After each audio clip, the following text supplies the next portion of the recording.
Albert Awol, the voice of the jungle, broadcasting on the DVC to all points unknown. If you're within the sound of my voice, you're listening to Welcome Home Podcast on the DVC.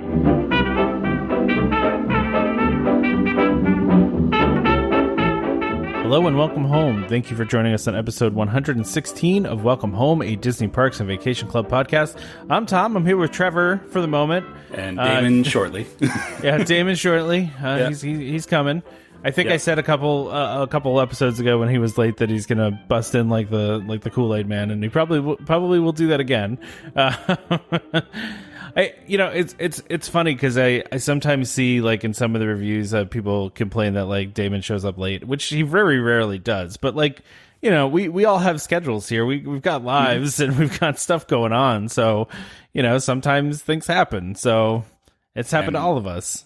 And truth be told, you know, you and I both only have one child to worry about. Yeah. He has three. So, exactly. You know, I totally respect the fact that, you know, he even makes the time for this because, you know, he has a lot going on in his life.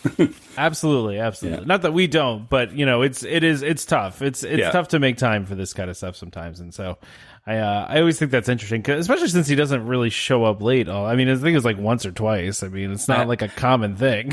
You know? I think the thing was there was a phase there when he was getting his house built that, he was, you know, that took priority over everything, which is fair. Listen, as much as we enjoy doing the podcast and much as it's important to us, you know, life is more important. You know, we've got our own personal things going on sometimes, and that's always going to be more important than this. So, exactly. You know, yeah. But if everybody wants us, you know, to pretend that this is the most important thing in the world, we can. Yeah. Okay, so we got some listener questions, so we'll go ahead and get into this. And before we do, so I just noticed this in the Facebook group, and I feel we should call it out. Okay. So Allison just got engaged, and congratulations, Allison. Yeah, and she's I guess she's planning to get married at Paddlefish in Disney Springs next year. So that's awesome. I didn't even know you could get married at Paddlefish. That's pretty cool.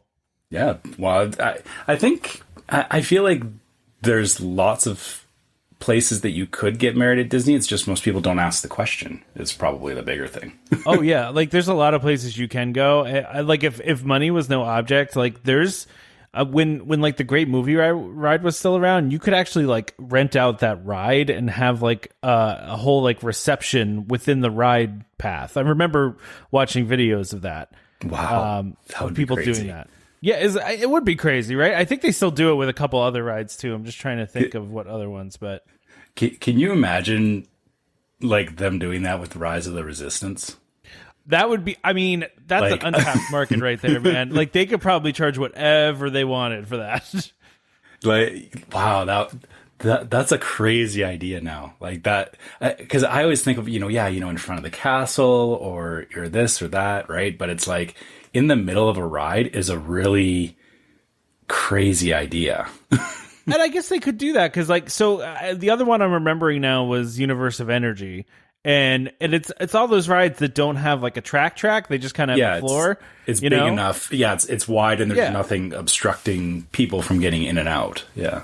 Oh man, can you imagine that? That'd be super cool. Sorry, man. I hope, Allison, we're not giving you crazy ideas now, but we'll. If money's no object, well, then go that route. But yeah, right. What ride would you get married in, Trevor? If you had if any ride or a ride that would actually make sense. Let's pretend like you could accomplish this on any ride. As we were talking, my initial thought went to, as weird as it sounds, the Haunted Mansion. No, that's where mine went too, Trevor. I'm with you. That's exactly where my head went. Because like they have a ballroom. Like, Oh wait, so you want to like go down into the set like and get married in the ballroom scene? Yeah. Oh man! Now here's the question: are all your guests go in within the doom buggies? Going by slowly as the ceremony's going on. Maybe for the greeting, how they have like the greeting line. That would work there. But yeah, it's perfect. I don't know how many people would enjoy getting, 2 or like 30 seconds of passing by the wedding reception. That's true. That's fair. But you could like play the audio from it through like the speakers in the dune buggies, and there you go. You're good. Yeah. You don't need to see the whole thing. You just need to hear it, right? Oh my gosh, this is crazy. But seriously though, that's a crazy idea to do it in Rise of the Resistance. That'd be amazing. It'd be very cool. Or even just like in Galaxy's Edge in general, just like somewhere like in the streets there. I think there'd be some coolness to that. Yeah, I've seen enough. People do Star Wars themed weddings. That definitely seems like the next level. Yeah. And this is not to downplay Paddlefish. That's very cool. I'm just saying. We went down a rabbit hole there. Sorry. Yeah, a little bit. But I mean, I remember seeing videos of people doing it. I mean, unfortunately, I guess they can't really do it too much anymore because they got both of those two things are gone, unless they're going to do it in Mickey and Minnie's Railway, which I doubt they're going to do. But maybe they could do that someday. But, that's something you could do. And plus, if money's no object too, you can also like shut down the Magic Kingdom in the morning and like, get married in front of the castle. There's been lots of videos of that. So I think Disney themselves have, put out stuff around that. So anyway, so congratulations. Yeah. Thank you for sharing that in the group. We appreciate it. Yeah. And I guess to follow up on that, thanks for sharing your engagement announcement with us. And, I would be curious to see the follow up on that after you do get married. Yeah. Yeah. And I'd love to know, like what kind of theme you're going for the wedding. You're going like full on Disney, or is it going to just be like little touches? Like we didn't go full on in mine. Like we had just like little touches of things, nothing crazy. But I'm always curious if people are doing those theme weddings or whatever they're doing. So exactly. All right. Do we want to? Yeah, you want to read Francisco's question? Yeah. I think this is a really loaded question, Francisco. You're going really heavy on us. Yeah. So Francisco says, question or food for thought. Disney created the bungalows, grand villas, tree houses, and cabins as cash cows to pull points from. Or yeah, this isn't really a question. When needed, yeah. Pull points from when needed to increase in other areas. Sorry, what? That's not really a question. I think it's more of a statement, right? So I mean, go ahead. Sorry, Trevor. Disney created these like high end type places that you can use your points. Yeah.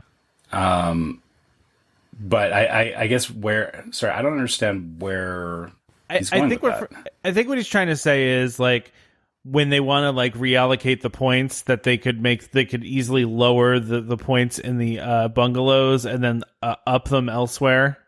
I think is what he's trying to say. Oh, but I see.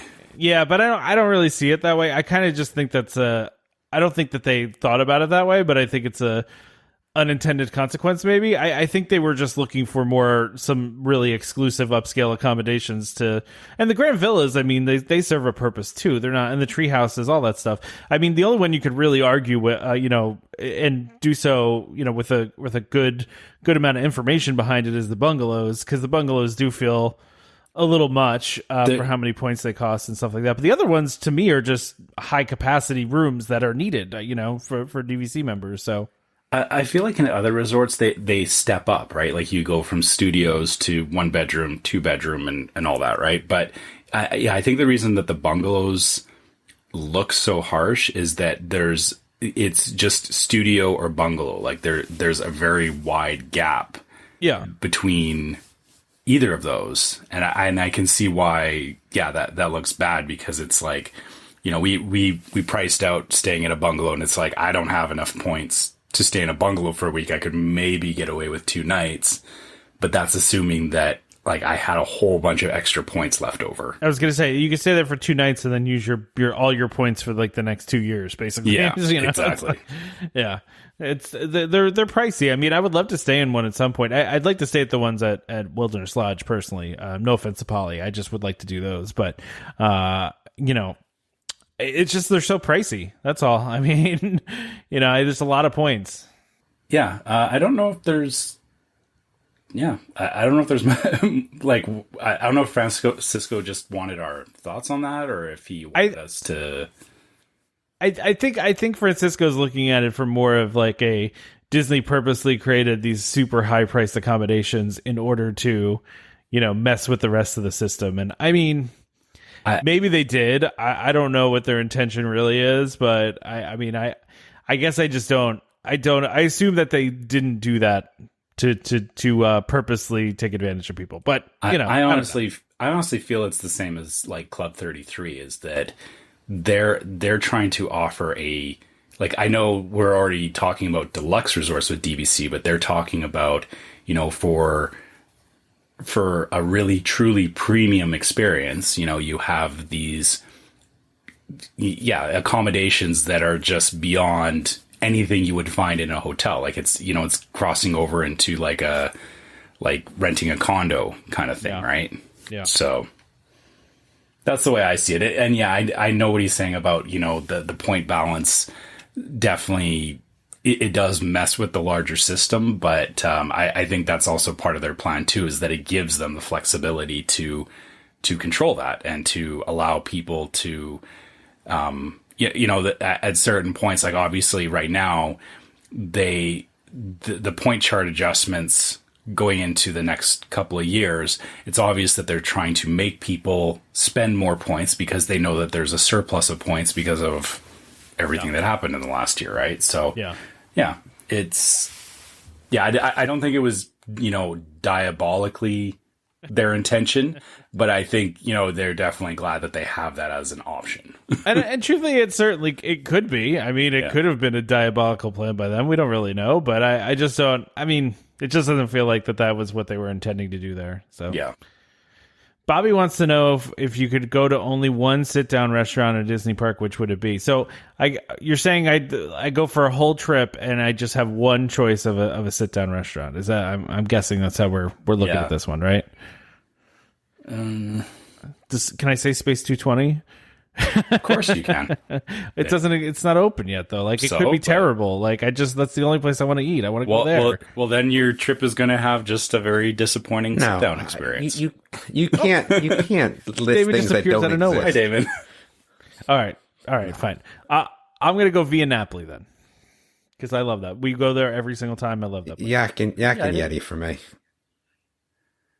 And I know you're not going to like this, but I want to go to the Primetime 50s diner. Nice. Well, it doesn't matter if we don't like it, as long as you like it. Yeah. I thought you were going to go Ohana, Trevor. I thought you were going to go home resort. Actually, Ohana. No. Ohana's nice, but I would rather go to Primetime 50s diner. I think my second, if I had to go on this, would actually be sci-fi, because I love sci-fi, and it's not really even about the food there. It's just about the ambiance of that place, and I love that place. So that would be tough for. I mean, this was in the parks, we said, right? Well, no, it can be anywhere on property. I'm saying. Well, it says in a Disney park. Yeah, I think so. Okay, keeping it to the park. Disney Springs count? No, I think we have to take. It's not a park. I don't know. I guess that Japanese place in Epcot, maybe. Takumi Te or whatever. All right. Yeah. I just don't think that the thing that I have is there's not a lot of good Asian food in North Carolina where I am. Yeah, so I think when we go to Disney, I tend to gravitate towards that. So that's kind of where I go. But then again, I'm looking at the menu and I'm like, what did I get last time I was even there? I don't remember. I've never actually eaten at that restaurant. I have, but I'm looking at the menu and saying to myself, I would have eaten none of this. So what could I have even have gotten? What could you have eaten? I know why I've never eaten there. It's because none of my family wants to eat there. Yeah, I guess I'd have to take that back. I mean, I don't know what the heck I could have eaten here. I'm looking at it now, and there's nothing on here I would eat. Well, that actually brings us to kind of our next question, though, is from Alexis. So many amazing eating options on property. What's missing that you would add? Where would it go? That's a tough question. It's almost hard to even think of something. Yeah, I don't know if anything necessarily is missing. Maybe they could be placed across the parks a little bit differently. But I think that for theming wise, I don't necessarily I wouldn't put a Chinese or an Asian fusion place necessarily in Magic Kingdom, right? Like, yeah. Again, for me, I would have one of those places everywhere, right? I'd have an Asian fusion or Chinese or something like that sort of food for me everywhere, but it just doesn't fit. So I don't know. I think they do a really good job at doing what they do. I know how to solve this for you in Magic Kingdom, Damon, is that they need to expand the Fantasyland, the princesses area, okay, and they need to make a Mulan area. Yeah. And then you can have, Chinese fusion. Possible. I think this is not even like a specific eating type, but like restaurant place, like a restaurant type. Like I feel like Magic Kingdom is just missing a lot of sit down. Like I feel like there needs to be more sit down in Magic Kingdom. I think the thing is that we don't need everything everywhere. That's why the parks are good. Sure. And Magic Kingdom is all about that younger children experience with the characters. I mean, it's currently not happening, but that's what it's about.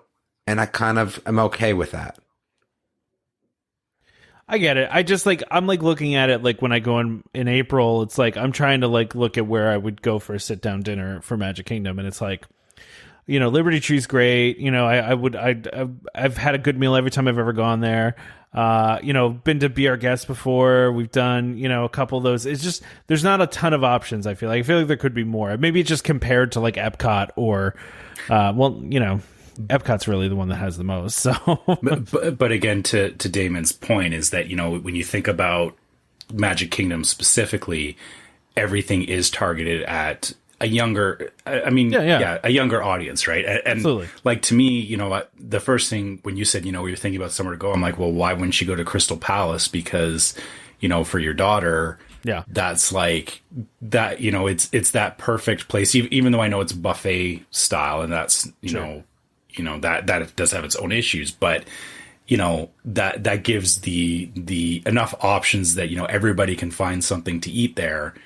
And then also it's just generally a good experience. I don't really like eating in Magic Kingdom, but what I find is, and I'm going to go back and say the Nine Dragons is the one I was actually referring to in China. That was my mistake. So that's the one I've eaten at, and that's the second one. I kind of take Magic Kingdom as a light money food day, if that makes sense, right? So I'm okay with what's offered, because it's not going to destroy my budget across the board. Where, look, if I'm sitting down at Nine Dragons, I'm kind of beat here, right?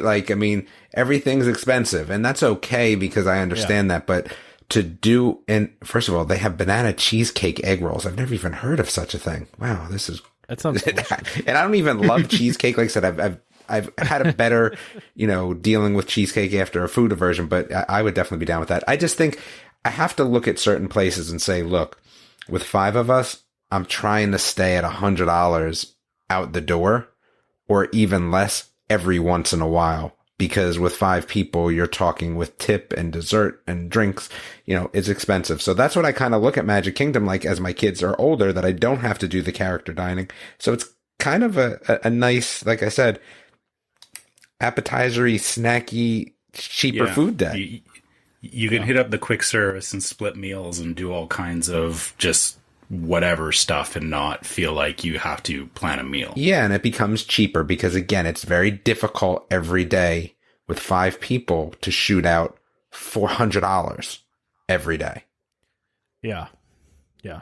No, I get that. It makes total sense.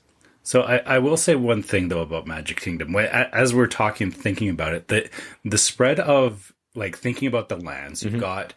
Adventureland has a restaurant. There's one in Liberty Square. There's one in Fantasyland. Tomorrowland doesn't have a sit down. They have a quick service, and it's a huge quick service, but they don't have a proper sit down. Maybe if I was to focus in on it, I would say Tomorrowland really needs some love in that space. If we were talking about, just adding a restaurant arbitrarily. Yeah, no, it's such a weird place though for a sit down. It is, because I already feel like you could put Space 220 right there. That would be interesting. Yeah, I don't know. Do you feel like Tomorrowland is, just from a standpoint of flow of traffic, is a little bit more, I don't want to say it's more packed, but it feels more packed because there's no real flow through. It's a go in, turn around. And maybe because as you go kind of behind it, it gets more tighter, condensed, and, moving between Tomorrowland and, One Over seems tougher. I don't know. I just feel like that area is already more packed. I don't know why. I would say the two ways in or out can get very packed, right? Because one is coming from the hub, and the other one you're coming from right by a couple lunch places, and then food, and then teacups and Seven Dwarves. So and that whole area can get a little this messy. Seems smaller. Yeah, but the back corner, by where Carousel of Progress is, and when they have that stage, I feel like is always not that big. Maybe I feel like it's busy when you're coming in. If you ride the People Mover, you can see is that everyone kind of stays to that. It's a U pattern, right? Coming in, it's you come down the main entrance, and then there's a U that turns around and goes back out towards Fantasyland. So yeah, you're right. Is that it's kind of weird in terms of traffic flow that there's not anything that gets people into the back corner. No, and then you have probably, I would say, is the most iconic ride in the park, which again can be up for debate, but I think that it holds a larger demographic. So iconic or not, I feel like being in that area has more people because the demographic of riding that ride is larger. So I just feel like it's a weird spot. I don't know if I'd want a sit down restaurant back there personally. I get that. All right. We'll come back to this. I'm thinking about all this now, and and then there's the whole there's that walkway that they shut down that used to be where the smoking section was, but that's all been closed down. Why don't we just put it underwater? The trunk construction. Put it under the bridge. What the you're talking about the restaurant? Sit down restaurant under the bridge. I'm down for that. That would be so cool. It's kind of interesting. Rebuild the lagoon where 20,000 Leagues was. Yeah, restaurant. And give me underneath viewing of a koi pond or something that would exist in the Florida realm. But that's not really Tomorrowland. Unless you kind of gave it a little bit of taste of the land and our food came from, fish poop, lettuce, then, yeah, maybe I'm in. I was going to say, fish poop, lettuce. You're talking about the Coral Reef restaurant, which, that would be a light version of it because exactly. they already have. Yeah. They should just rebuild 20,000 Leagues Under the Sea, and then they'd make a really large ride vehicle, and then you eat there. It'd be have on a ride, dinner like cruise. A train car. Yeah. You have a dinner cruise or a dinner. How much would it have to cost, though? See, I think the cost be prohibitive. That's a good question. Because you're talking about how many people. I mean, it would have to be such an experience. But see, I look at something like that and think that's such a way for Disney to start locking in money with lower operating costs. Maybe not lower build costs, but a lower operating cost, right? Because if you signed me up for that and just said, all right, there's 5 of us, what would that dinner have to be? Let's call it 500, right? No characters, just 500. Becomes interesting to me. Yeah, kind of like a dinner show. It'd be cool. Yeah, like a dinner. That's exactly what I'm saying. Like a dinner show. That'd be interesting. Yeah. Okay. I feel like Jeremy doesn't listen. He doesn't, because we've already answered this a million times too. I'd say we just skip it. All right. Jeremy wanted to know if we're waiting to go back to the parks until everything's all the way normal. I'm going in April. And I said I'm not going until I'm vaccinated, and we've already been through that. I can't go until travel restrictions are back to reasonable. Yes. So, Jeremy, what are you doing? Come on. He's making too many memes and not actually listening to the show. He's listening to the show with the meme eye, not with Can we meme this part of the show? That would be very meta. That would be very meta. All right, we're never going to make Jeremy feel sad. We love Jeremy. I just challenged him. We love Jeremy. Yeah. Anyway, you know what? I feel like Damon, you should read this question as the only one with a child here that's of driving age. You should read Dan's question. So, have you noticed that teens today are less excited about getting their driver's license than 25 years ago? That's all we need to answer. I don't think we need to finish on. So, yes, I would agree with that, but I think I was one of those people too. Now, I wasn't as bad as some of the kids these days, but I mean, my birthday was in August. I don't think I got my license until October, November, maybe. I didn't have an interest. I don't like driving. I don't, if I'm on a set path, like if you're telling me I have to drive from here to Disney, I will drive all the way there. And in an hour before we have to get to the parks where the driving may be a little less, mind numbing, like where it might take a little bit of like, ooh, I have to think about this. I'm out at that point. That's how we do all our trips. Like if we're driving to Dollywood, 6.5 hours away, I'll drive 5.5 hours. No problem. But I just don't want to drive that last to the hotel. So for me, I'm in that same boat. My son got his license a little bit later. Not super late. I think a lot of it today is that there's this whole thing about, they get different licenses than we used to. So you get like a temporary, you can't drive here, can drive there, X amount of people in the car, all that. I would say that I think though that they're a little less excited, but now that my son has his license, he can drive until 9:00. So last night he had a soccer game and it went until 8:50. By the time the coach talked to him, it was like 5:09. So we had actually drive down there and then drive home with him. And I don't think he was all that excited by that. So, I think it's just the way kids are these days and just they're so used to like also having something to do. If you were to tell me, hey, do you want to drive an hour to get there? Or do you want to sit in the passenger seat on your phone for an hour? Yeah, I'd rather sit on my phone. I think the phone has changed this whole driver situation because, they can actually just sit and do other stuff. It's not like they're sitting there being bored. A lot of it was, I'm bored in the car, so let me drive. And that just doesn't exist anymore. Yeah, I mean, I guess for me, it was always about like the independence of being able to drive myself, and I was always working around that time, and I got tired of my parents driving me to work, and I was excited to have a car. So where I worked, I walked to, so that wasn't a problem. Gotcha. And then for my kids these days, I'm going to say something very interesting, and I think that if people think about this, here's my situation: my son could work, right? But they both play sports and they play a lot of that sport. So let's forget about that and let's just talk about working as a money decision. Here's my thing. My kids are straight A students.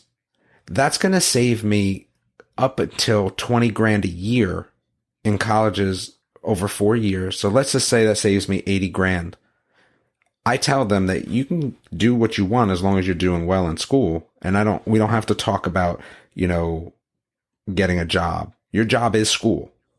And at that point, I look at the money situation and go, what are they going to make over the course of the year?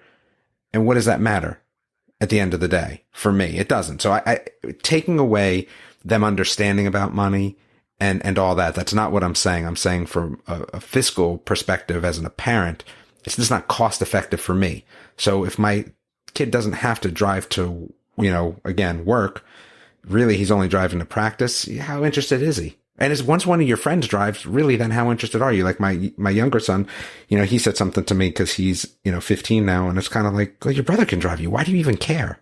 So I don't know. That's just my take on it. So interestingly, I actually didn't get my license until I was almost 18. So, and kind of similar to what you were saying, Damon, the whole reason for that was like I had a job, but it was at, there was a golf course and they had a restaurant attached to it, and it was within biking distance from my house. So I would just ride my bike to and from work that was one of my first jobs. And so it wasn't until I got a job where I actually had to start driving to get to my job that was kind of that was the motivation for me to get my license and to get a car, because, it started off where, my dad was, picking me up from work and stuff. And then it was, once I had enough money, I got my license, found a cheap car. And then that's when I really started driving. So it was more out of necessity than out of like I know what you're saying, Tom, about, it's nice to have the freedom and everything. And that was, that definitely came with it is, it used to be if me and my friends wanted to go to a movie, we had to get on a bus and all that. Yeah. So, having that level of freedom was definitely nice, but it wasn't it wasn't enough motivation. It wasn't until the job basically forced me to start driving that I actually cared about getting my license. I agree. Yeah, I get it. Yeah, it makes sense. That makes sense.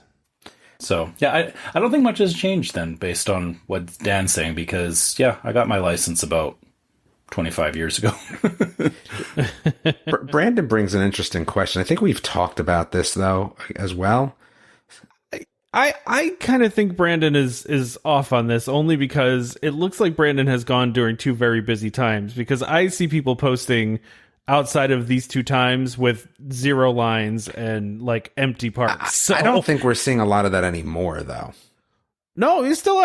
Dr. Disney last week was posting pictures of empty Magic Kingdom, like just last week. I mean, I don't know. It sounds like he just went during Thanksgiving and then. But the thing is that, all right, the better experience of waiting in line. I tend to agree with this part. I think that there's a total miss here. Like, look, I get you have this phone app, right? And you can play some games from time to time.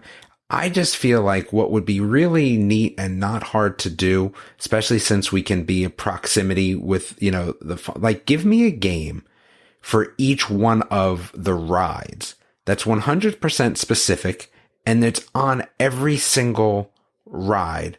And it's something that you can play as a family, or it's gauged towards, let's say, the audience. So Winnie the Pooh, honestly, so for like Winnie the Pooh, it would be a family game, right? Maybe where it would be something like that.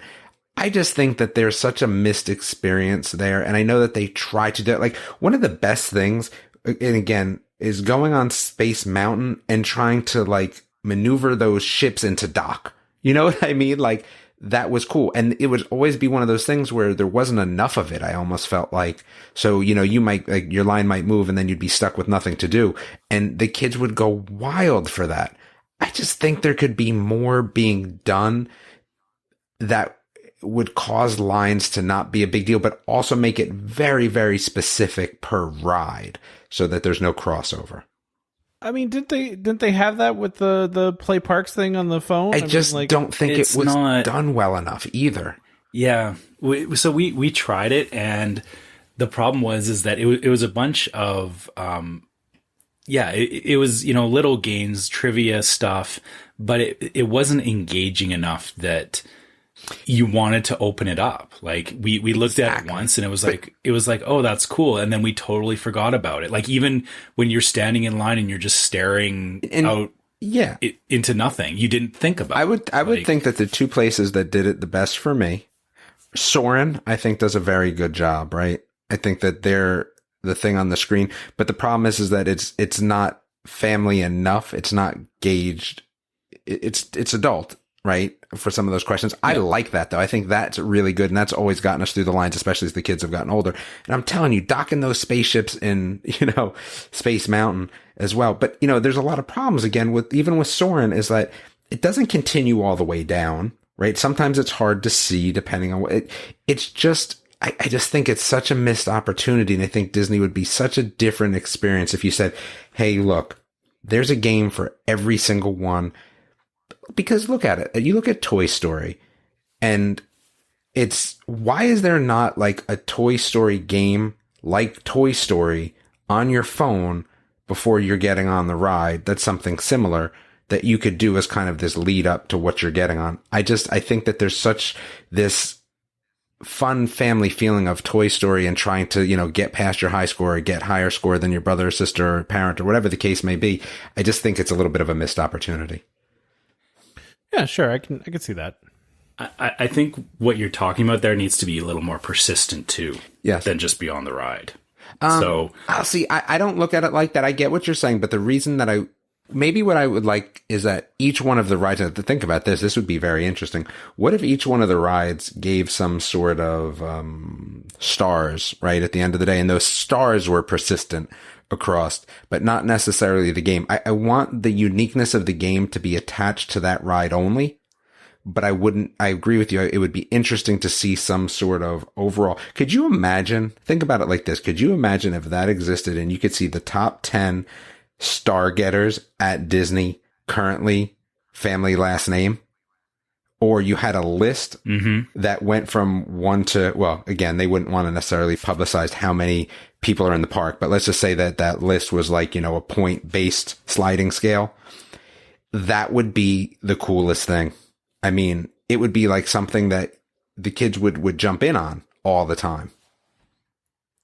So everything that you're describing, if you've ever played the game Disney's Magic Kingdom, where you run around the park and all the rides are actually games, you're kind of describing that, but in a real world scenario. Exactly. With, the extra layer of multiplayer on top of it. So there's a competitive aspect to it, but and that's kind of where I was going with it too, is that having that overarching thing that, like you said, it's not that the ride, like something from the ride carries out into the general park experience and keeps you engaged as, you're on a quest or you're on a mission, even like, they had of course they just took it away, but the Sorcerers of the Magic Kingdom. Yeah. It was one of those things that, even though you were doing it in between rides, it was still, I want that for something, rides. Yes, right? exactly. Yeah. It was actually far more interesting than the rides in some cases, because there was a little bit of a story to it. It felt like you were being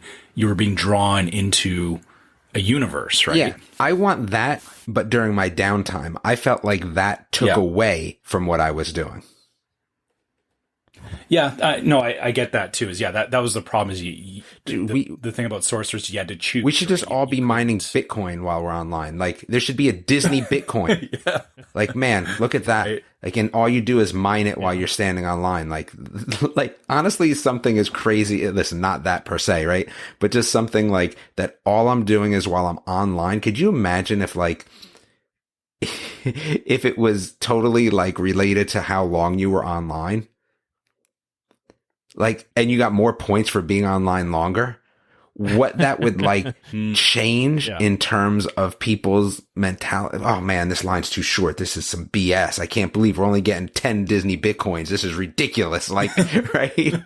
And then at the end of the day, like, who's the leader? Like that's what I see. I think that there's such an avenue for the current generation of kids and the way that they think, that it's just such a missed opportunity. And I don't even know what, like, look, prizes, okay, forget it. We don't want to give away prizes. I don't even think that has to be, it doesn't even have to be prizes. I just think it's just a straight number game would be interesting. Yeah. Or, achievement hunting. Yeah. Honestly. Achievement hunting would be fine. The Caparossos, 200 minutes online this trip. You'd be mad about that if I told you any other way, but man, if it had a plaque attached to it, we'd be good. Yeah. I just, to his point, Brandon, I think you just need to go a different week, man. Cause like you went 2 holiday weeks. Even the Mardi Gras week is the President's Day week. So that was a holiday week. So those are busy times, but all the other times, I mean, every report that I've seen has been the parks have been dead and the lines have been short. I mean, I've from countless people. I think you're just going during a bad time. And I think this is a symptom of just how it is right now, that, the parks are capped, is that, people are saving their travel for holidays, Yep. So it does look a lot worse because you've just got, normally you would have that spread out more, but people are choosing to wait until holidays because of restrictions, whatever else. And I find it funny though too, because I don't know if like a different kind of fast pass is the solution here, obviously, because if you talk to a lot of people will tell you the fast pass makes the lines longer, which I don't know if I necessarily believe. Yeah, but I think we've talked about that part of it though. We have. And here's the thing, we have a lot more to talk about. I'm gonna we do. I'm gonna make you guys move on. All right. This is a tough one. Lee's asking about a bachelorette party at Disney World next year. I don't even think that any of us should even be answering this question. We're probably not qualified to answer this, but no, we're definitely not. Should I stay on property? The problem is I don't know enough about what sort of bachelorette party this would be, because there's a multitude of different kinds. I say we leave that one alone, because I think the next one. All right, sorry, Lee, it's not like I just don't know how you guys get down.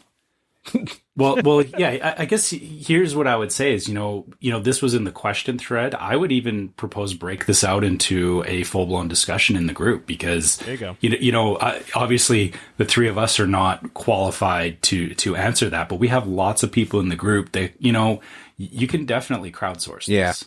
Guys, I mean, like, listen, I feel a little qualified because when I drank around the world, I did eventually end up in a group of a bachelorette party. I don't know how it happened, but my wife, and I, and a friend of ours, we all ended up hanging out with a bachelorette party. So, if that's what you want to do, if that's something you want to do, if you want to drink or eat around the world, then stay at like Boardwalk and be close to the action there. That's the only advice. All right, let's see. So the next one's DVC interesting, I don't even know what I would do. So this came in from Laura via email. So she's asking to debate this question. She owns 100 points at Grand Floridian and 100 points at Saratoga Springs. And she's kind of saying she'd be happy to have all her points at Saratoga. So she's talking about... Sorry, she said Grand Californian. So that's the problem, is that she's split between coasts. Okay, I mean, we can even leave that aside. I mean, I think it's just the flex number of it's interesting, right? Because she's saying that she could sell her Californian at 229, right? And, Saratoga is more around 100, low hundreds at this point, right? What would she do? She's Canadian. I kind of want to let Trevor answer this one, but I also want to say that, man, I'm just a big proponent of staying as I am, right? I like things just to be easy and normal. I just don't know what the end dates are. I think Trevor can answer that because that would probably be what dictates what I would do. Yeah. I mean, it's a very, it is a very personal thing at the end of the day. Like I understand why she has points in both parts. I wish she told us where in Canada she lived. Yeah. I mean, that's part of it too. She could follow up with this, I'm sure. Yeah. For us, it's actually easier to get to California than it is to get to Florida. So, but if she's out east, it's the other way around. So I can see where it would make sense for her to want to transfer points away from California to Florida. But then she asked, what fees would I incur? That there is closing costs on when you buy a new contract, you would have to pay those costs on the new contract. So it wouldn't just be a straight, I took, $229 a point and, figured out how many points I get, $120 a point. There is some admin costs in there, but, honestly, if you're dead set on getting all your points at Saratoga, that overhead cost would be pretty minimal compared to the amount of points you would be getting. Yeah, and I mean, there is, also commission you have to pay too, right? So when you sell the property, you got to pay some commission in there. I mean, I guess the question is, do you ever want to stay at Grand Californian again? Right? That's really the question. Yeah, and that's the other tough thing is that Grand Californian is a prime resort. It's hard to get into. Like if you sell these points, you're basically saying I'm never staying at the Grand Californian again because you'll never get a 7-month booking window there. Or if you do, it's very needle in a haystack. So yeah. So I mean that's a whole other discussion. Is from your personal preference, are you willing to sacrifice that? So yeah, I think Laura, send us if you want to expand on this and give us a little bit more information on what you would hope to get out of it, like which it sounds like you want to go more to Florida, but we do need a little bit more information before we can really say what, like, even for myself, I would personally keep the Grand Californian just because of the fact that it's such a hard resort to get into. But that doesn't mean that's right. Yeah, no, I agree. And this is going to be an excellent transition because I would also reach out to the folks at DVC Resale Market, ask them about, what the closing costs are, about, what any costs for purchasing and for selling are. And that actually leads us right into our... No, it doesn't because I'm not done yet. So hold on. I have another... I have a follow-up now. So here... I thought you were done. Here's a question. I was until I started thinking about this. Because of what Trevor said, because it's so hard to get that reservation... Is it worth renting those out from a cost standpoint? Because again, right, it must be more worthwhile to rent out those and then just renting every year the points at Saratoga. Like, would that put money in your pocket? It kind of sounds though that like she wants to use the proceeds from selling Grand Californian to buy more Saratoga. But hold on a second. But here's the thing though. What if I had the same amount of days on vacation, but I was putting money in my pocket every year? Yeah. I mean, is that possible, Trevor? Is that how that would work? I mean, potentially, because the thing is renting Saratoga points is not anywhere near as expensive as renting Grand Californian points. Oh, I like that idea. I like the idea of giving myself extra money on vacation and still just not having to do anything. And then also keeping the window open for bookings when you want them. Yeah, I like that idea better. Yeah, you're right. That sounds kind of like it's the best of both worlds in terms of the dollar value, but then, you're still limited by the 7 month. Or, well, actually, no, you're not, because you could rent points from somebody, at 11 months. Right? Yeah, you do a first year rental and then bank that money, and then you'd be able to do that. Yes, at the whenever month window. I don't know. Yeah. I like that idea. I'd have to see the numbers on it, but that sounds interesting. All right, Tom, now you can go. So as we've been talking about, DVC Resale Market is our sponsor this week. So DVC Resale Market, a world of DVC company, is the leader in the DVC resale industry with 13 former Disney Vacation Club guides and 3 former Disney Vacation Club quality assurance managers. If you're thinking of buying DVC, browse the largest selection of DVC resale listings anywhere with DVC experts on hand 7 days a week to answer your questions. If you're thinking of selling, turn to the friendly professionals at DVC Resale Market, where over 90% of listings sell within 30 days. In 2020, DVC Resale Market helped over 3,600 families join or add on to their memberships. Go to dvcresalemarket.com or call 1-844-DVC-PROS. That's 382-7767. And when you do speak to them, let them know that Welcome Home sent you. All right. So we have a follow up from Ashley's question from last week. She emailed us back, and I don't know, Damon, if you want to take this one because it was a lot about Hilton Head. But sure. So she answers, I guess, some of our questions. She said, thanks for answering my question. For the most part, Damon talking about Hilton Head helped me understand the aspect of it. It's just talking about how it died down early. Blah blah blah blah blah. It said, so what I think we should do is just talk them into an every other year Disney trip with us and skip the beach. It does sound like Hilton Head isn't a great idea to buy into for us, so definitely a Disney property, which I'm now looking into, though I'm now wondering if converting points to RCI would be worth it and try to find places in Ocean City, Maryland. I'm guessing it depends on what hotels they have in Ocean City, Maryland. Okay, so, all right, this is an interesting one. So, because I'm going to Hilton Head on RCI points, it's too... I think it's a little too restrictive, I feel like, and there was not a lot of places. And I think if there's not a lot of places in Hilton Head, there's probably not a ton of places in Ocean City, Maryland. But I guess it kind of depends on what you're looking for. So there are, I guess, a lot of, I mean, there was enough. I'm a Hilton Head snob is the problem. So for me, I was kind of like, I don't know if I necessarily love all the places that RCI is suggesting I can use my points. So I don't know if I'd be doing RCI, and it's also not super duper easy. I mean, it wasn't hard, but I wouldn't want to get into that every year personally. Yeah, I get that. That makes sense. So yeah, and I mean, I don't know if I wouldn't say that RCI isn't a great use of your points. It's not like when you use them for like a cruise where it's like not a great value. It's debatable, Tom. You keep saying that, but I would debate that back and forth about a cruise. People have done the math on this. Yeah, it depends a lot on what room you're going to, what cruise you're going on, how many people. So I don't necessarily agree it's not a great use of your points in comparison to other things, but yeah, it's fine.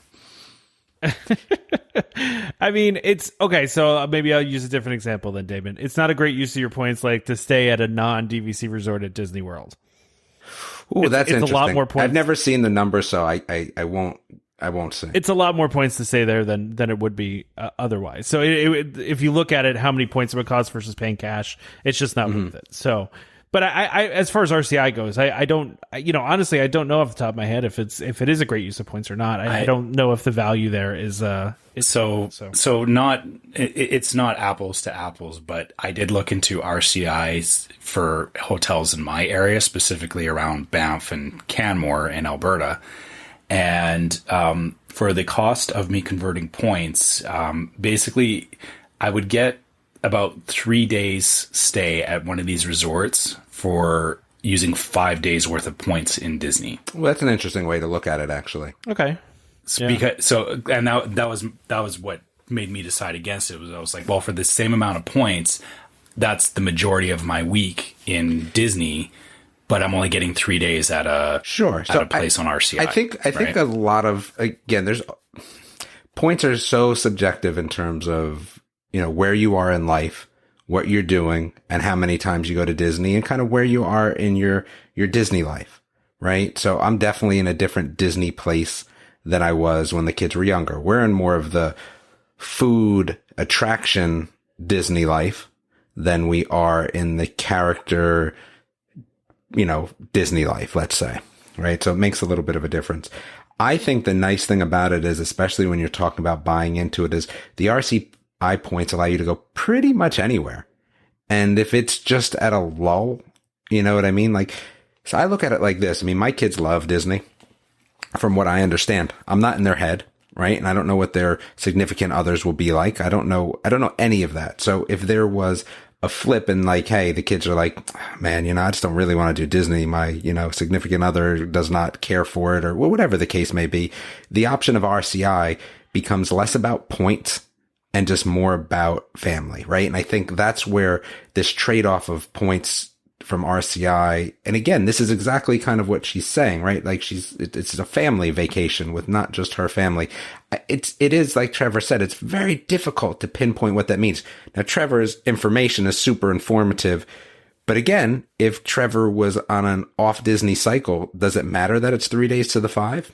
Probably not. You're right. Yeah. And that's exactly the point, is that, I wrote it off because I would rather go to Disney right now. If I wasn't caring about going to Disney, I would take 3 days at one of these resorts. It's very underrated that Disney gives us this option. And I think that we have to remember that it is definitely a great thing to have.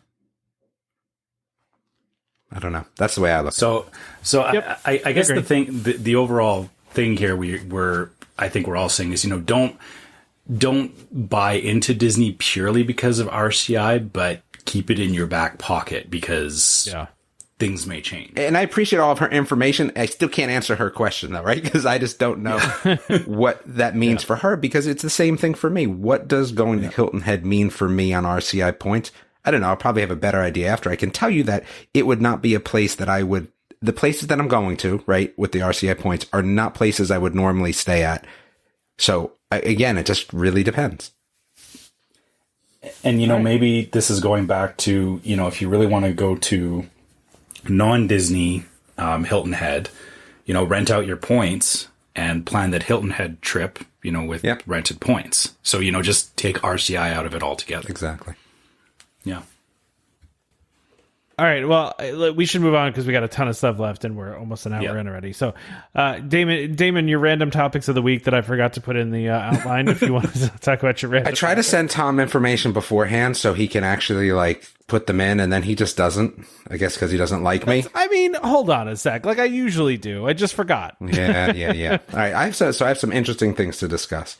So I know that Trevor and myself, I don't know how far Tom was along in the process. We're chit-chatting with Raymond Kinman, who is a master woodcarver, and you can see all this stuff everywhere. But I think the big one is, right, Winnie the Pooh and Indiana Jones, right? Are those the big ones at Disney? He's an Imagineer. Yeah. Winnie the Pooh is his biggest one. Anyway, I mean, he posts stuff in the different groups, and this stuff is just phenomenal. I know Trevor had looked into it and had kind of come back to me. And what was the timeline? It was 2 years, right? Yeah, it was about that, I believe. Okay. And the problem was more that we didn't have a clear vision on what we wanted either. Okay. So anyway, I reached out to Raymond because, I don't know, something just kind of, it was a bug, right? So after Trevor had kind of sent that information over to me, and I know that he has talked about his students that he's been teaching doing some woodworking, and that their schedule was a little more freed up than his. So anyway, I've now been in contact with one of his students that will be doing a piece for me. And I think she said it was going to be the 5-6 month window. So we are doing a Scrooge, Goldie, Louie, Dewey. I think Louie, Dewey, and Webby. So each of the family members in our family as a character from the 2017 DuckTales. And that's going to be the piece. So it's going to be a journey, and hopefully I get a lot of pictures throughout the journey because I'm excited about that. Yeah, that'll be cool to kind of see it getting like done as it's going. Like if they send you progress pictures, that would be really cool. I can tell everyone that the progress pictures for my dog's custom kennel showed up. So hopefully I'm getting that next week. I know somebody in the group had asked about that, so I'll have pictures of that when it comes, but I'm kind of excited for that as well. All right, let's see. What else did I have? Oh, Vero Beach. I think that we may be doing Vero Beach for Thanksgiving. I don't know if... To like the actual Disney resort or somewhere else? No. So the actual Disney resort, because I think I'm not going to be ready to go back to Disney by next Thanksgiving, but I think I could go to Vero Beach, and I kind of wanted to go to all the places anyway. So I think that's one that's kind of a tough sell during normal times, but might be interesting, to go to. So I think that we're going to go Thanksgiving of 21. So anybody that wants to go is more than happy to, we could do a welcome home Vero Beach meetup. Anyway, so I think that, oh, nice. Yep. I think that was one thing. And then I had one more thing, but see, since Tom didn't put them in there, I kind of forgot what that last one was. The quiz? Was it the quiz? Yes. So we do have a Disney quiz coming up. I think that there was something else, but I think the Disney quiz is coming up. I'm going to release that next week. I'm kind of excited for that. I just have to do a little cleanup. We had a lot of nice people look at it and kind of tell me where all my terrible grammar exists, which I appreciate without a doubt, because I definitely have that. I guess that was it, Trevor. Yeah, I'm going back and looking back. I guess that was it. So yeah, the quiz was the other one. Yeah.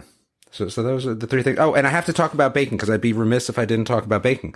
I put my blondie recipe out there. I'm not usually the sort of person that would give recipes out, but I was I felt that the group deserved the blondie recipe, if nothing else. And I felt like I have to speak about baking because just so anyone that doesn't understand how I work, when you tell me you don't like to hear about something, it kind of means you're just going to hear more about it. But I don't really have any baking discussed outside of that. So, all right. Well, we'll keep. Maybe that minimal amount is going to be okay.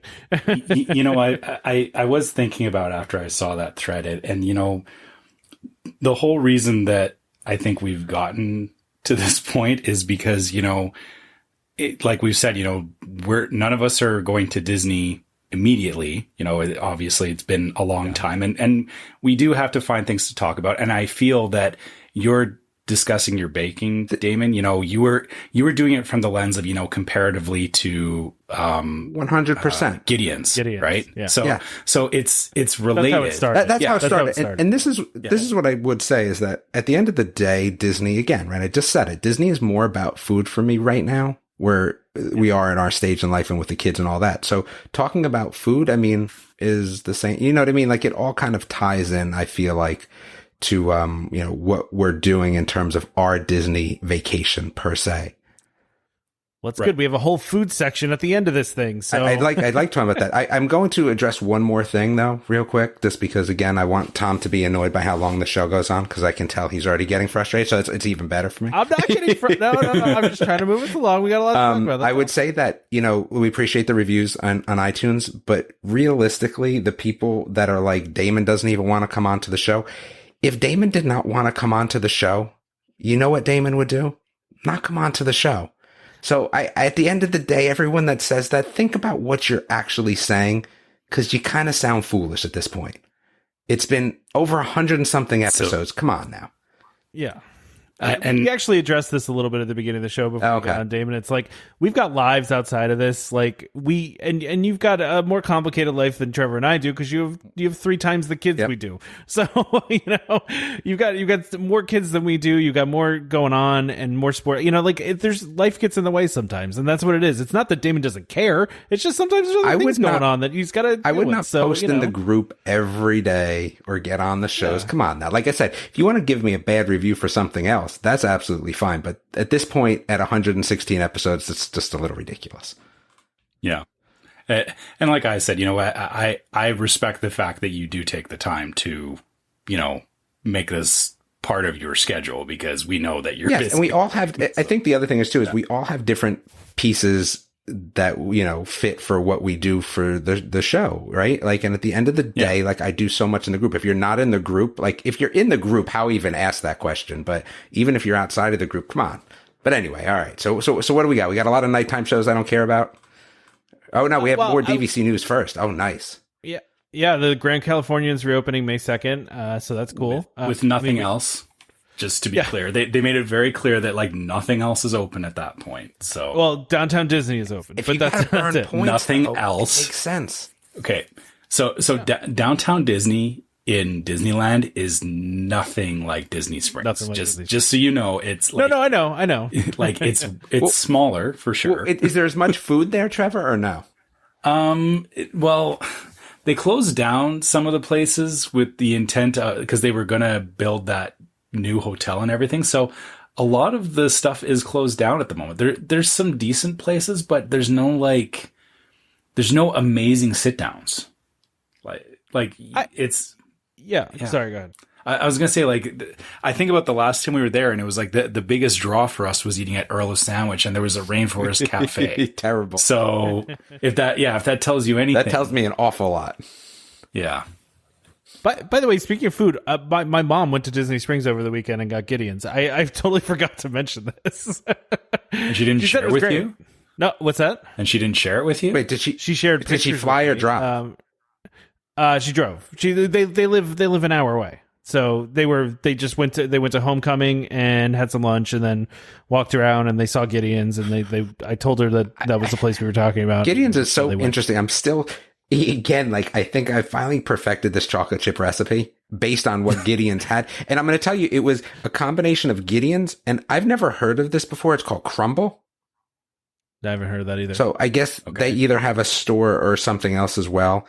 And I kind of took a little bit of each one of those recipes and pretty much perfected the chocolate chip cookie. So I think I'm going to go to Gideon's just to mock them at this point. Well, she said the cookie was fantastic. She also got a red velvet cake. I did not hear how good the red velvet was. So red velvet cake cookie or red velvet cake? No, straight up cake. They also sell cake. I'm not. Red velvet cake is like, it's such a sham. It really is. Yeah, I gotcha. Well, you also don't like the cream cheese icing, right? No, I do not. But I mean, even red velvet cake without cream cheese icing is still a sham for me. Yeah, I gotcha. I get it. Well, back to Grand California for a second. Yeah. Wait. So, I mean, I think Disneyland, is expecting to reopen sometime this summer. And then there's been some, man. Still got to burn points. Yeah, you got to burn points. Yeah, still got to burn points. But I'm just saying this is good progress. This is good progress. And this is what happened with some of the Disney World resorts last year, is that they were open ahead of when the parks opened again. So, it is a good sign that things are, they have a plan, and obviously they're planning to get back to normal at some point here. It's just, it's so overdue, right? Yeah. Well, they, unlike Disney World, they're literally not allowed to open yet, but it looks like some of the local governments in the state, the state is looking to try to expedite that a little bit, try to change some of the rules too. So seems like they're maybe going to open sooner than that, but we haven't had any indication of when it's going to happen for Disneyland. So, but I think based on what I've read that the CEO has said, I think they're kind of looking to the summertime, maybe late summer to reopen. So, depending on if they're allowed to or not. So next is Tom's favorite thing with the Harmonious nighttime show at Epcot. Yeah. Huh. What do you mean? Your favorite thing of the whole discussion today? Why is that my favorite thing? I just think it would be. I don't think I'm wrong either. I love a nighttime show. No, I'm excited to talk about food because I'm going to get to go to this food festival, and I'm excited to talk about the food. So, no, I'm excited for this. I just think this is more of a sign of Disney World, starting to, expecting to get back to normal, and the idea that they're promoting to corporations that they packages that include private viewing of Harmonious in October tells me they're either going to debut this at the beginning of the 50th anniversary or they're going to do it sometime sooner. I mean, they're already testing it. They brought out the gigantic 6-story barge that sits in the middle, and they're doing some tests. So I mean, I guess it could start earlier, but I would doubt that they're going to wait that long. I don't know if it's ready to go. I feel like they've just spent so much time, money, and effort on this that they'll do it sooner, but I don't know. Yeah. I mean,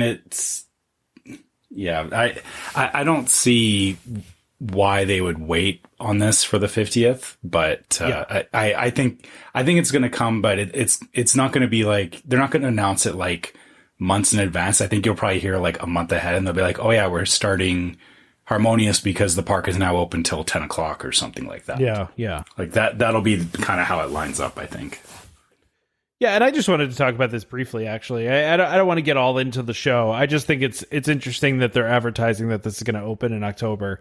And we're going to be open by October, so hoping that means that this is going to be sooner. I mean, I'm not expecting it to be going when I'm there in April. Like, that's definitely out for me. But I'm thinking maybe sometime in the summertime or the early fall, they might start doing it. So, see, it wasn't that long of a discussion. That's all I wanted to mention. I just thought that was interesting.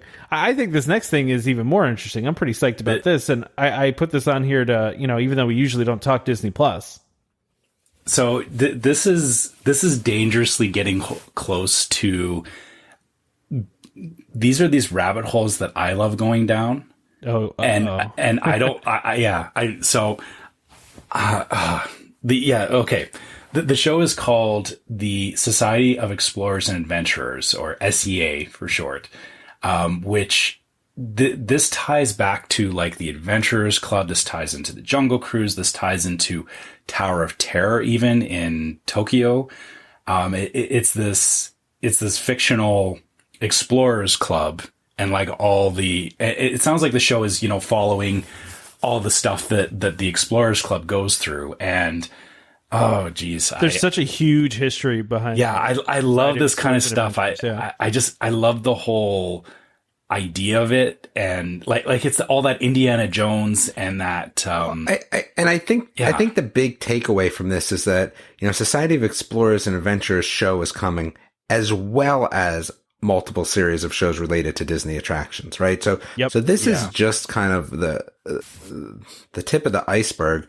And what I'm going to tell you is that what I've seen on Secret of Sulphur Springs, which is now in episode 9, which was phenomenal, by the way, is such a different Disney than what I'm used to. And not in terms of, it's a little scary. Let me rephrase that. It's not scary for me as an adult.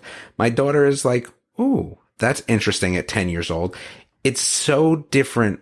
And I think even as, we've gotten shows like Andy Mack, as Disney has grown, I'm more excited about this than I would have been prior to that whole new take on Disney shows. Okay. That's what I would say. And I hope that what we're going to get from this is something that borders on that same sort of, family, but, can be enjoyed by everyone at different levels. Just like, look, Gravity Falls is that same show, even though it's packaged in a different candy wrapper, right? Gravity Falls is ridiculous as an adult, and I think that's where, we kind of look at it and say, okay, if they're on that trajectory for these shows and it can be a little bit of both, I'm even more excited. And I think they've started to prove to us they can do that. Yeah. Well, and what they're talking about here is, in the show, the theme lands and characters of Disney parks and classic films actually exist in another reality. And they're talking about making like a big interconnected universe similar to like the Marvel Cinematic Universe, where like all of this stuff is interconnected. If they can pull that off, it's just going to be amazing. It's going to be so cool. And you look at what it is, and I don't see why they couldn't, right? So if I take like the Jungle Cruise and Tower of Terror, you know what I mean? Like, they can exist in the same world. Absolutely. I mean, gosh, we have the Wuzzles in DuckTales at this point. Well, not the Wuzzles, right? In DuckTales at this point. So yeah, if that can exist, then, I think they can put anything together. I just, have they told us if it is animated or live action? We're making an assumption, right? That it's live action, I think. Yeah, I'm thinking it's live action. I'm just guessing that it's live action. I surely hope so. Yeah. So, but Disney hasn't commented on this, by the way. Sorry, go ahead. After everything they've done with WandaVision, they'd better do this live action, because there's no reason that they can't do something on the same level. I think that they're starting to have to compete with shows that you would think that they're already competing with, and they're not. So they are not competing with Harry Potter at this point, right? Those are two audiences that may, share a Venn diagram at some point, but are in theory two totally separate things, right? Like what do we put against Harry Potter from the Disney world right now? Not a lot. Sorcerer's Apprentice. Nothing, right? I think that this is, no, you're right. This is kind of their way to jump in there. And I think that Netflix has shown us that it can be done very successfully now with the level of CG at a lower production cost, and you can grab your audience. Look, there's a lot of interesting stuff that's been popping up on different venues, right? Like Fate the Winx Tale, right? There's very cool things from the fantasy realm that are popping up, and the CG is very well done. The costs are still kept pretty low in terms of what we're seeing. And I think that from a live action standpoint, Disney can really do that. And they can also grab that audience that they may be missing a little bit. I think if they play to the same audience that Luca and, Ray and the Last Dragon, I don't think that's the audience that this should target. And I'm very, very hopeful that it's the next audience up that we're looking at for these shows. Yeah. So the way I'm looking at it is I remember from growing up is, back in the 80s, there wasn't a ton of them, but like movies like the Goonies. Yeah, give me the Goonies of this. Yeah. Goonies, Indiana Jones, not pure fantasy, but adventure fantasy, right? Like just, people going off on adventures, and there can be an aspect of supernatural to it. And there was in both but of them. it's that, yeah, but there is, at its core, it's, mainly just watching an adventure, right? And I feel that is sorely missing right now in TV, at least I haven't found something that's hooked me that same way. So what's interesting is that there is a show, I think it's called Finding Ohana. Yes. Okay. Yeah. So Finding Ohana, yeah. Which to me was like this direct rip of Goonies, too much so for my liking. I mean, it was worthwhile for the adventure, but I was like, right. It's supernatural as well. Everything you're describing, it just was a little bit more of a it was more of a reboot. Retelling. Yeah, it was a retelling. Yeah. But something like that. Yeah, I would agree, Trevor. I think a good one of those in a universe that exists in there, and it's just so much there. There's just so much there. So much. Oh, yeah. And that's where I was saying, this is a rabbit hole. Like I've been to the Adventurers Club. I went there when it was open, and but what happened? That was on with the movies. That was on my honeymoon. Like, but how does the movie universe of the Jungle Cruise play into this? It's a good question. Maybe it doesn't at all. I hope it does. Maybe not. It's completely separate. Yeah. I'm guessing it's going to be completely separate, because it seems like they're just kind of starting this up right now, and they're just kind of starting this new cinematic universe. I feel like it's a new idea, and the Jungle Cruise movie has been, done for like a year or two now. So let me say this is, sorry, I'm going to keep mentioning WandaVision because somebody called out on the group. Was it Dan? I think it was Dan said we Or- haven't mentioned WandaVision. Yeah. No, it wasn't Dan. It was Dan.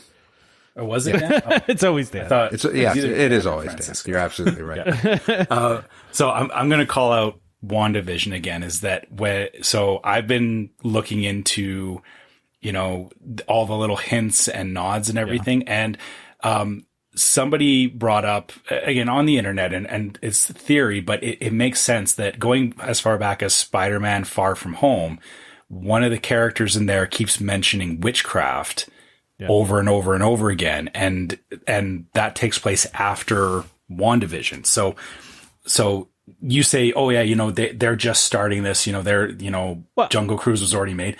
I don't believe that anymore. That's Marvel though. Marvel does that stuff. But okay, but I think Disney as well as, they're taking notes, and I don't believe that, just because something was made public doesn't mean that they haven't had this in their back pocket for potentially years. Yeah, they could. There was talks years ago, right, of a Night at the Museum kind of movie at Magic Kingdom that I think Jon Favreau was going to do, but that he just got too busy doing other stuff, and it just got kind of put on the shelf. This almost feels like a version of that, with just more of like the lore of the parks, included in it, right? Where they're going to make a whole universe around this, and it makes sense because every single ride at Disney has a backstory, a really detailed backstory, right? So they can easily do this. And like Damon said, there's so much to talk about here. There's so much that they can do. Yeah, I mean, you're right. It might be included, or it might just be, they might be just doing it as a separate entity. I don't know. But I do also want to mention too, the guy that they're saying is going to be kind of in charge of this universe and is going to make this is a guy that did Star Trek, and Battlestar Galactica and Outlander. So this guy's got some credentials, like, especially if you're into sci-fi, I guess, right? Second favorite show of all time, past my other one, is Battlestar Galactica, the reboot. Yeah, phenomenal show. I'd be in on anything. Yeah, so they got a good guy for this, right? I mean, this guy is pretty acclaimed. So yeah, so this isn't going to be a one and done thing. I feel this is going to be a very large story that we're going on here. Absolutely. Yeah, no, that's what I feel like. I feel like they're taking this guy and making him a very much like a ahead of this cinematic universe, and there's going to be multiple TV shows and who knows, maybe movies included with that too, like you're saying, maybe the Jungle Cruise movie. Kind of, again, it's like the Marvel Cinematic Universe where you have movies and TV shows that all reference each other and all kind of fit together. And if you get a guy or somebody to do that, then to be able to make all that stuff work together and do it right, then it's going to be amazing.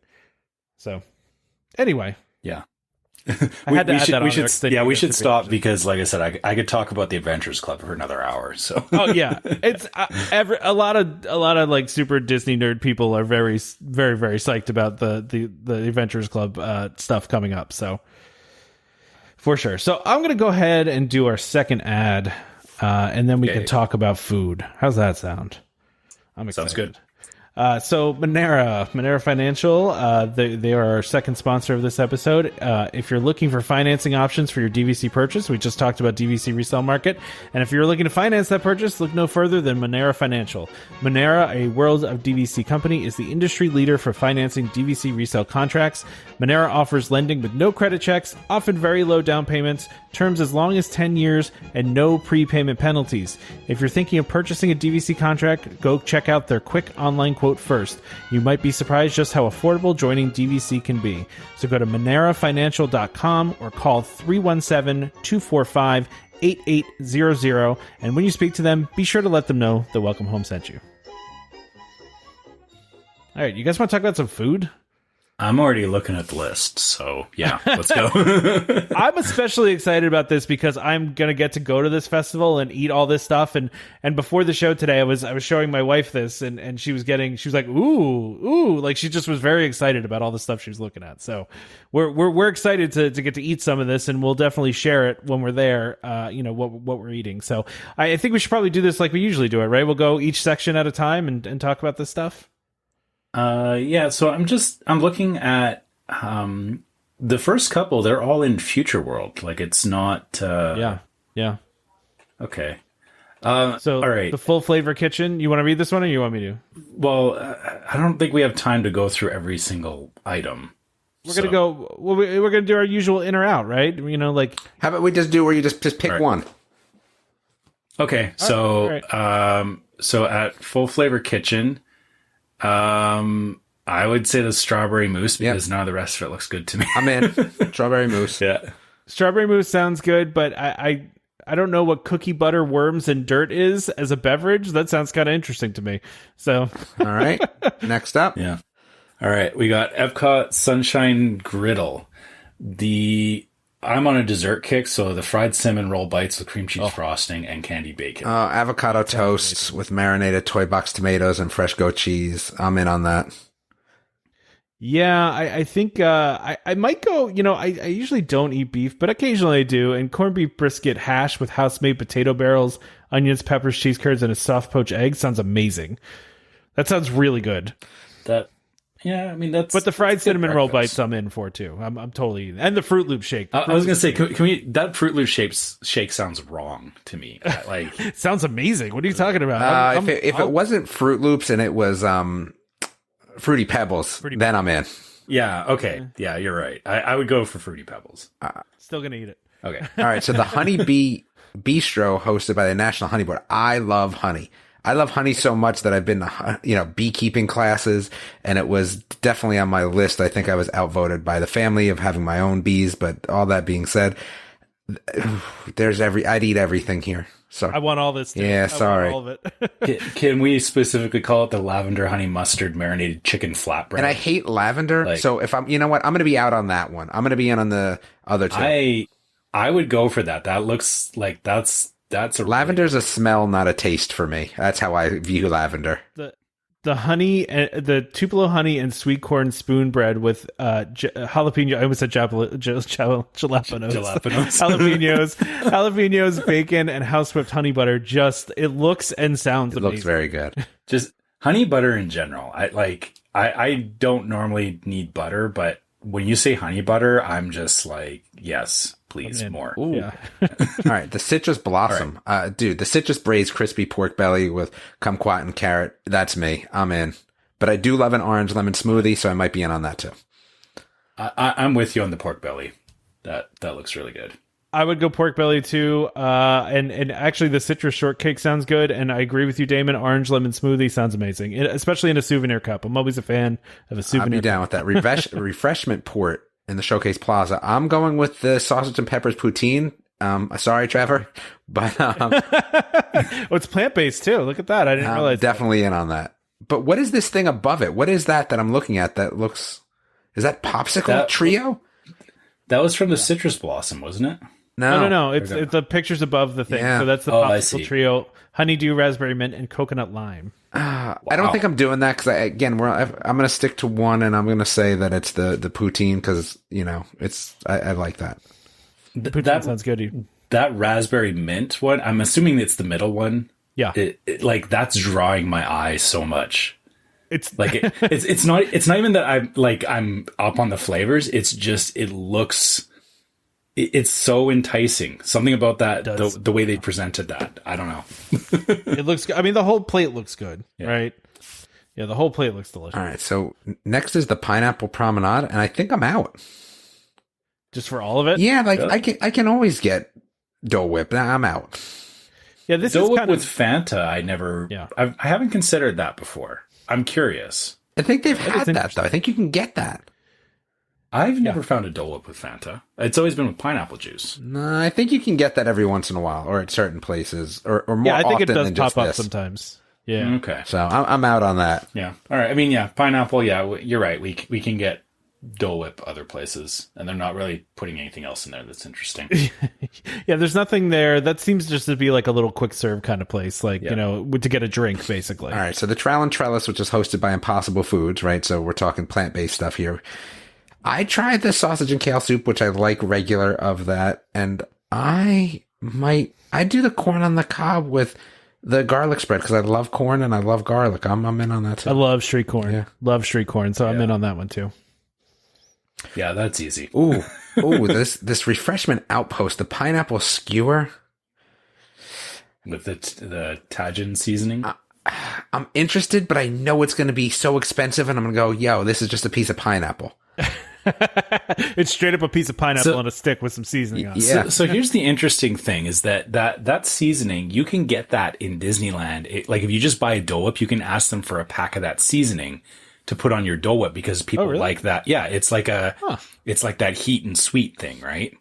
So everywhere other than Florida, that is readily available because you can also get it in Hawaii. I've looked into all this, of course. So yeah, I find it. You're right. I find it funny that they're selling this as like, oh, this is a food and wine thing when really they should just be offering it with Dole Whips, and I don't know why they do. All right, so we got the Farmers Market Germany. I'm gonna say the potato pancake with caramelized ham, onions, and herb sour cream. I'm in on.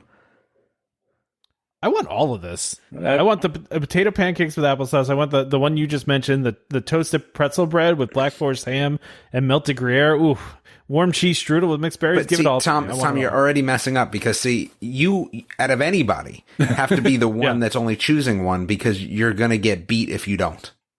No, you're definitely right about that because I can't eat all this, right? I'm gonna have to choose. Yes. Yeah. Yeah, you're gonna be the one standing there. Having to. Yeah, we've been through this before. Yeah, I mean, even when we went, it's tough. All right, so Magnolia Terrace, Wait. Trevor didn't pick one, I don't think. I want the pancake with applesauce. All right. Magnolia Terrace. Okay. I'm out on everything. Let me see here. So yeah, I'm not really feeling any of this. Okay, actually. I cannot pronounce the crawfish one. Crawfish etouffee. Etouffee. Yeah. Okay. I guess etouffee. Etouffee. Yeah. Yeah. So, but I'm curious because that looks almost like I'm sure somebody's gonna get mad at me for this, but it looks almost like a jambalaya or something. But I'm sure it's not the same thing. But I'm curious. I'm really sure. Yeah. All right. Yeah. I'm not feeling any of this. Now stuff, Morocco. I'm out on that too. Completely out on Morocco. We missed the mini funnel cake, but that's okay. It's just a funnel cake. Yeah, I'm kind of out on that too. Although I'd like a good lemon cake. But you see, I'm trying to help you out, Tom. I think you're out because you're not all in on it, and you're no. Listen, I'm just saying if I have to pick, that's what I'm going to go to. Like, I'm not going to go to every booth and be like, well, I don't really want this, but I'm going to get it anyway. I'm not going to do that. So just say you're out then. Tom, you have to play this game like you're there. That's true. I do. Yeah, that's true. La Island, the La Isla Fresca. Isla Fresca. I'm out on all of this. Really? You wouldn't go for that mousse cup? No, I'm going to pretend like I'm playing like Tom and I'm there. Now it's only going to be things that I know I can eat. I would go for the mousse cup if I was standing there. Yeah, I'm not a big lamb or shrimp fan. I mean, I agree. Like if I have to pick something from there, but now I'm starting to be a little bit more like, I want this World Showcase watermelon salad with pickled onions, feta, and balsamic more. And I've had that many times at Disney. I want that way more than I want the stuff above it. Gotcha. So I've had a bunch of this stuff. Wait, we've been there for this. That watermelon salad is phenomenal. This is at the World Show place. This one's tough because I'd also want the key lime tart. Oh yeah, I'm the beef brisket, burnt ends, and smoked pork belly slider with garlic sausage, chorizo, cheddar fondue, and house made pickles sounds amazing. That sounds fantastic. I think I'm gonna get that when we go. That's on my list. There you go. But the key lime tart sounds good too. I'm not a big tart fan, but I would get that. Yeah. That brisket looks good. Those sandwiches look amazing. All right. So next we have Epcot Farmers Feast and the World Showcase rotating menu. I do like onion soup, but I feel like I always choke on the cheese, so I'm going to be out on that. And I love beets. So a red beet mousse. Really? I'm going to be in on this, even though I normally wouldn't be. It's beets. I love beets. Beets are the best. They taste like dirt. Who doesn't love eating dirt? Everyone. No, beets are awesome. What are you talking about? No one likes eating dirt. Beets are great. Oh, God. Equating it to eating dirt, though? What? Oh, beets 100% taste like dirt. Okay. But they taste like good dirt. Yeah. I'm not eating anything here. I might eat the cheesecake on oatmeal raisin cookie butter. That sounds kind of good. But outside of that, which is further down. Yeah. Oh my goodness! I think you skipped over. We're definitely slipping here. All right, so Cider House, nothing that I'm eating there.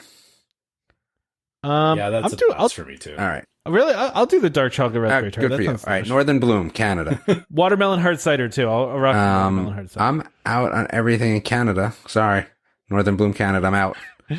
Don't apologize to me. None of this is entertaining to me either. The griddle maple pound cake sounds good to me. With Tom adds like 8 million desserts. There's no way he's eating all of them, or he's getting rolled out there. All right, in Mexico, the tostada, braised pork on crispy corn tortilla with black beans, pickled onions, anything pickled. I love pickled everything. I'm in on that.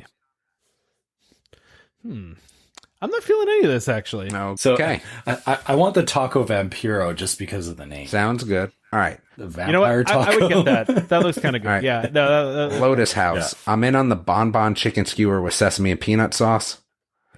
And that sounds good. I'm in on that. Peanut sauce is mine. Yeah, I love peanut sauce. Good peanut sauce is amazing. Yeah, I'm in on that. All right, the Primavera Kitchen. The fried risotto balls are the bomb. I've had them before already there. I'm in on those.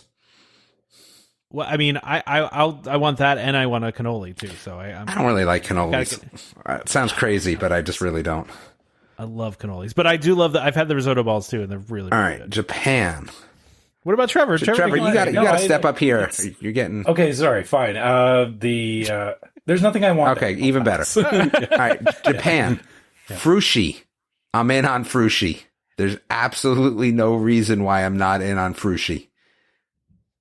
Because it's not actually sushi. Yeah. Yeah. I mean, it looks good. Pink soy wrap. I'm in on that. Yeah. And I'm also in on the pork shank. Even though I don't like mushrooms, and truffles in theory are the gentleman's mushroom, I will, I'll still do it because it's got garlic chips and pork shank. All right. It does look really good. It does look France. I've had soy glazed pork shank. That'll be really good. France. France. There's a whole lot of things I can't pronounce. Yeah, I don't love macaroons. Macarons, whatever. I know there's one called one thing and one called the other thing. I don't like it. I'm out. What about the large? Okay, I'm looking at the last thing, the beignets. Those look good. Yeah, beignets are just oil donuts. I mean, come on. They're mostly air. That's the big problem with beignets. Well, vanilla cream and glazed with caramel. Yeah, I don't know. And Joffrey's. All right. So if you got here by the time you finished going all the rest of the way, exactly, you're eating nothing. You would not want that. Yeah, that's true. Yeah, that's true. Yeah. All right. Well, we covered that pretty well. Oh man. Wait, there's still more stuff to talk about? Well, just a follow up from last week about the ticketed Disney event at California Adventure. And basically, I just wanted to see we were speculating on what the cost was going to be and whether it'd be worth it. And it's $75 is what it's been announced. That includes parking. It includes a $25 dining gift card and photo pass, which I don't know what photos you're taking, but any photos. I mean, are they going to have like photographers everywhere and characters or like what? Well, you can't do characters right now, yeah. So that's what I'm saying. Like, so what is the photo pass thing? Well, I mean, think about it. You get $25 worth of food, and you get free parking, and you get some pictures. That right there is like what, $40 probably, $45. Yeah. So, and then I mean, the take photo free pass, pictures. Yeah, they have pictures like it's not just characters, but like standing in front of Cars Land and stuff like that, right? Yeah. So yeah, it's not that bad. I'm surprised it's cheaper than I thought. I'll be honest with you. Oh, really? Okay. I mean, do you think it's worth it? I mean, would you guys do it if you were close by? If I were close by, maybe I would. I'm not going to fly there because if I'm in a bubble, would I do it? Yes. I mean, I wouldn't do it, right? But I would do it if that makes sense. Sure. The problem is for three of us, that is over $200 for like that's to walk around and eat some food and take pictures. If I was by myself, I would do it. But if I was taking the whole family, that's kind of pushing it. It's interesting because it must be, well, it's $25 though per ticket, Trevor. So you are getting some redeemable food action going on here, but you don't actually make out on the parking, right? See, that's where it is. The less amount of people, you make out better on the parking, but you get another $25, right? So it doesn't become cost effective as you go up with more people, I don't feel like. You're right. One person is not bad. Yeah. When you're scaling up to a group, it's 5 people. Yeah, even 2 people. Because 2 people, it's still even with the $25, that it's still like $100, which is doable. Like it's interesting. I that's not the price point I expected, but I also don't know what I really expected. I don't know if I thought it would be higher or lower, but it's not bad. It's not worse than I thought, and it includes some interesting things. I feel like if you're like dying to get into Disneyland and eat some of the food that you love, then this is a great event for you. I wouldn't fly there though for it. No, absolutely not. I mean, they're selling all the, like they're even offering the Monte Cristo, which normally you find in New Orleans. So they're bringing stuff over from the Disneyland park to California Adventure as part of this, which again, it's kind of, if you're really missing that stuff, I can see why you would go. But again, I can't justify getting on a plane just to go have a Monte Cristo. Yeah, exactly. So this is a locals event. This is an event for locals. Yeah. All right, let's wrap it up. Okay. So as usual, if you guys want to reach us by email, we've had a couple of great listener questions and follow-ups come to us through email. You can find us at welcomehomepodcast@gmail.com. We love hearing your questions, and if you haven't joined the Facebook group yet, that's also another great place to get your questions out to us, because we do post a thread there every week that you can put your questions in and get them on the show. So I mentioned the Facebook group already. You can also find us on Facebook as Welcome Home Podcast, and Instagram as Welcome Home Pics. Oh, sorry, I missed the YouTube channel. I'm reading too fast down the list. So also you can find our YouTube channel, which is called Welcome Home Podcast, which every time we do live shows, which as we get back to more park trips and stuff like that, you should see more content coming out on there. But Trevor, don't lie. Yeah, for now. Come on. No, it's that's still a ways off. It's I'll definitely. There will be admit. some things on the YouTube channel when I go. So. Exactly. I was surprised. I was looking through my YouTube channel and I did like a POV from like the Wilderness Lodge pool. It's got like 20,000 views. I did like, what did I do? Something else like even like sillier. And I was like, man, it's got 25,000 views. Wow. Okay. I was surprised. You could do stuff like that and people eat it up. And that's the thing is, we need to get back to Disney first before there's more reasons to do stuff like that. Yeah. But we are ready for it. That's why we have the YouTube channel. Outside of all that, if you guys decide that you follow us enough and you want to actually have some merchandise, or if you're needing masks, because, hey, we have masks, you can always go to store.welcomehomepodcast.com. That was it. I wanted to talk about masks. I guess next episode. Oh, you did? Oh. Okay. Okay. You want to talk about it right now? I got new masks, though, so I'll talk about them next episode. So stay tuned for that next episode. But in the meantime, you can go to our web. I tell Tom to write it down, but he'll forget. That's true. That's 100% true. Yeah, absolutely. All right, where was I? Store? Store? You're good? You're good? Yeah. Store? Yeah. So, hey, you can get shirts, you can get mugs, you can get all kinds of stuff on there that is Welcome Home. And make sure you check that out. And as usual, we love seeing those reviews on iTunes. To Damon's point, if you're going to leave us a review, give us reasons what you like and what you don't like about the podcast. We love hearing your feedback. But don't, saying, I don't like Damon, that's not really a review. I mean, maybe for some people it is. Yeah. But that's fine. If you don't like Damon, that's fine. But we need a little bit more information than that. Yeah. All right. Well, and don't forget to subscribe to Welcome Home Podcast so you can be reminded every time we release a new episode. You can find us on Apple Podcasts, Google Podcasts, Amazon Music, TuneIn, Stitcher, Spotify, just about any place you can find podcasts. You can find us. Just search for Welcome Home. Look for the one that says Disney and DVC. Just a reminder to our listeners, as always, Welcome Home Podcast is for entertainment only. We are not employed by the Walt Disney Company, and as such, any and all opinions we express on this show are our own. So please consult a Disney cast member or DVC representative for more information about anything we talked about today. Big thank you to our sponsors, DVC Resale Market and Monera Financial, for sponsoring this episode. Please check them out. If you didn't catch their websites, they are in the show notes, so you should be able to see those when you download your episode. Or if you go to our website, you can see that stuff too. So join us next time for more Disney Parks discussion. Of course, more DVC talk. Hope to see you all real soon.